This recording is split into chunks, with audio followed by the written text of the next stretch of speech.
That was the same thing they did in the case of the Baribotis.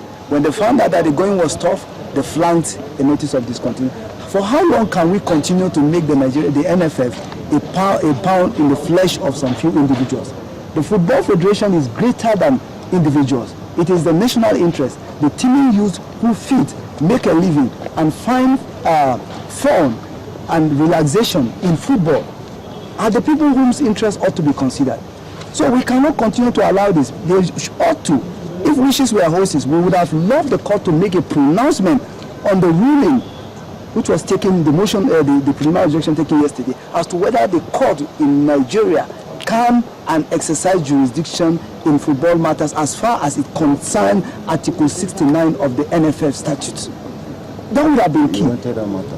Yes, that would have put to rest all this issue of unwarranted litigation here and there by few individuals who really have no business in Nigerian football. It's so unfortunate that it has to go this way.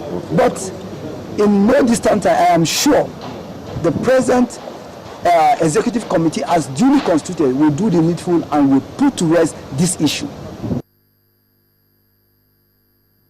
All right, so that's from Jos. But for me, the summary is that this case is been discontinued. It means it's over, and so football administration can continue without hindrance. Amodu Pene can heave a huge sigh of relief, because you wouldn't know what would have happened if if the hammer had fallen. It wasn't going to be in anybody's interest. Austin, before we get Yemi on the line from Jos, let me get your thoughts very quickly about the whole process.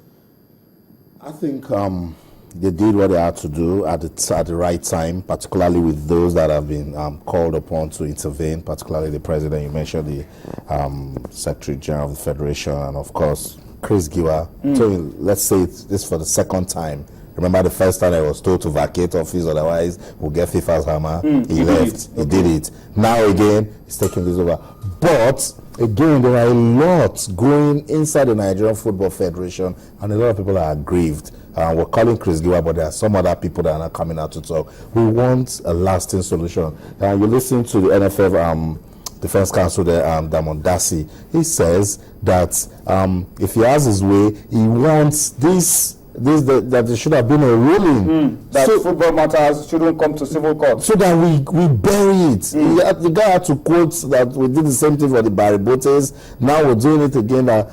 That's the pressure, because usually these things come when it's just a few hours to a major hammer by FIFA. So we always find a way to go in and come out at the last minute. And that's someone that understands the law, saying we cannot be doing this. We cannot let an individual, come upon the interest of almost everyone in the country that loves football. So I think that's what the NFF should work towards, see a way to actually get this done with. And for us that are actually football followers, we want some sort of peace and stability. I want to quote Coach Samson Siasa. He says, "It's embarrassing. People in Africa and all over the world will be laughing at Nigeria. Now look at how they keep going back and forth, and this is not what we need at this time for our football." I like the fact that we've beaten FIFA's deadline. Some African countries will say we need to come and speak to Nigeria. Let's find out the way they do these things, that FIFA will threaten them and then they will come out of it successfully. But for me, the ultimate will be a time when everybody will sit in the NFF house, and then we are thinking of ways to make Nigerian football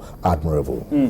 Well, I think you've hit the nail on the head, and I think it's also a time for us to do what we need to do in terms of domesticating the laws and the instrument governing football in Nigeria.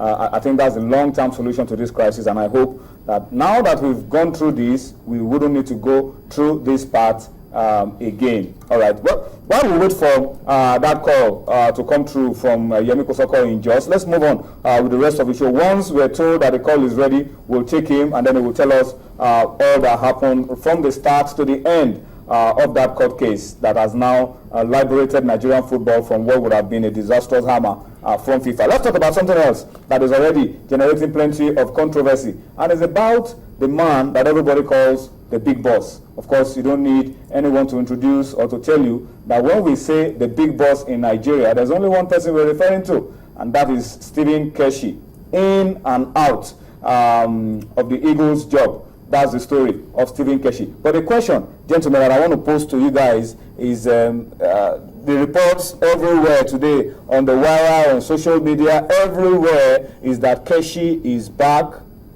as Super Eagles coach. And there are a lot of stories flying around. Let me start with you. What stories have you had? Keshi is in or out as Super Eagles coach? Talk to us. Well, the ones on social media, some people captioned it order from above. The one from social media. The one I got from the official, which is official, talking of the Nigerian Football Federation, coming in from the Assistant Director Media of Nigerian Football Federation, Ademola Jire, is that Amodu is pleading for Keshi's return. Amodu is now the technical director. It was appointed technical director under the Megeri board, but never got to work. But it looks like the Amodu board are going to allow him to work as technical director. So he's pleading for Keshi's return to handle the next two qualifiers. That's the game against Congo in Pointe-Noire and the last game in Rio against South Africa. So that's the version I got. And that's but the other version where you have on social media is order from above version. And the other where the meeting that the meeting held before this court case was withdrawn by Chris Giwa. So somebody said the president chipped in something that Keshi should be returned to handle the Eagles for the next two games. So people caption this order from above. Some people say directed. When you see directed, you know that it's a superior giving an instruction. What stories have you had, Austin? I'm telling you, you're part of the people that say, should I call Tay? Should I follow Tay?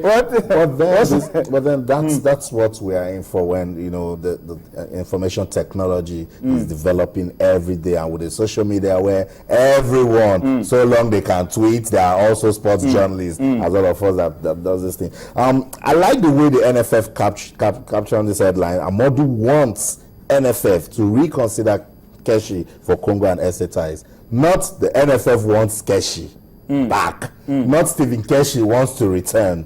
And immediately I heard, I put a call to the big boss. Immediately he's ringing. He's not picking. He's considering. So from now, nobody should say anything until the man says, I want to take these. And I want to go back to what Amodu Pinnick said when I spoke to him the day they said Coach Stephen Keshi should leave. And as someone that has been covering sports for a while, I think it was really valid that they are telling him to leave to protect his name. And if I'm going to give counsel to Coach Stephen Keshi, I'm going to go back to the game in Abuja, that the moment he stepped out and then hostility came into that stadium and fans were screaming, you must go. I think Keshi has done so much for our football. He's a hero and nothing should stain it. Yes, you have downtimes where you get bad results, but let's also remember the times. In 2012, let's close and open our eyes, we didn't qualify. It came. Turned things around, we won the Cup of Nations. Things are going back now. There's a lot of negativity. People you're even working with, they're wearing this and that, and you're saying and that you're heady, you're not listening to people. And here we are talking about peace and stability. Very, very important. We're also hearing that some of the players are not cool with the big boss. Now coming back to what wasn't so good before, I'm saying for what? All right, okay, Austin has a different view. Austin says, why? For what?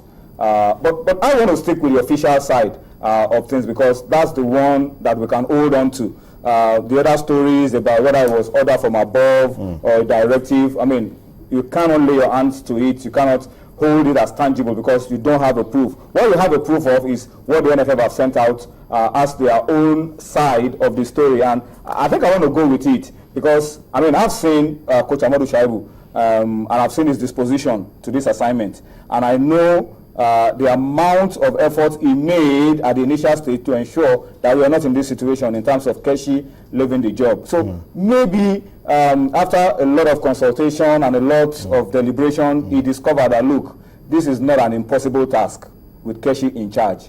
But it is now left for the Nigerian Football Federation to consider his proposition to either have Keshi back or not. That will lie with the Nigerian Football Federation, and I hope that whatever decisions they take at the end of the day will only help to move our football forward. Of course, as the president of Nigeria, President Goodluck Jonathan could offer, advice at some point and say, why don't you consider this or consider that? But I think this is the way to go. If the NFF think that the big boss can remedy this situation, the challenge is for the big boss. He has a second chance to come and make amends if it decides, as you said,